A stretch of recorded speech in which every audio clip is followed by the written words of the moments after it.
peace and order ng Davao Myth. I would like to ask the President, President Sibol, you claim to have graduated from Wharton School of Economics. That is a myth. You did not graduate sa Wharton School of Economics, Mr. Rojas. Wala doon sa listahan na ikaw nakakompleto ka ng 4 years or 5 years for a degree. Tanungin mo ang Wharton School of Economics. Maybe umenroll ka niyang 3 months course, yung correspondence. I would believe that. Pero ikaw na nag-graduate, nakatoga, show me, toga na nandoon yung nanay mo na I graduate of economics. Okay. Tapos sabihin mo sa akin na, myth, well, it is not for you to say that. It is for the Davaoenos to tell us what it is all about. I never claim to be the author. And secondly, bakit sabihin mo the reports that you cited? Akala ko ba ikaw yung DILG? Kami operations lamang siya. Sige, dito kayo magpatrol.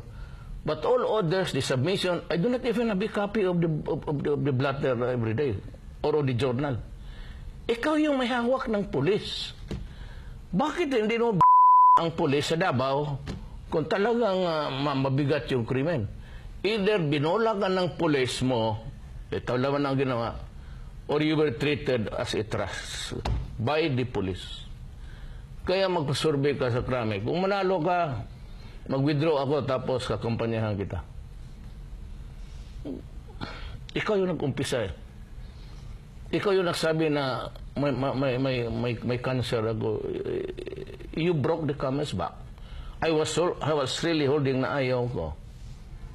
Then, you got my children into anger. Kaya hindi na sila nagsabi, wag. Go ahead. Just do it. Bye. Galit sa publicist mo. Ikaw yun eh. Okay.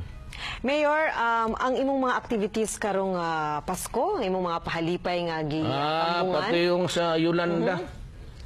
I was there day 2. Okay. Mr. Rojas, you cannot handle stress. That I can tell the Filipino people. Huwag kayong magkamali niya. Okay. He cannot handle stress. He has something, tatala.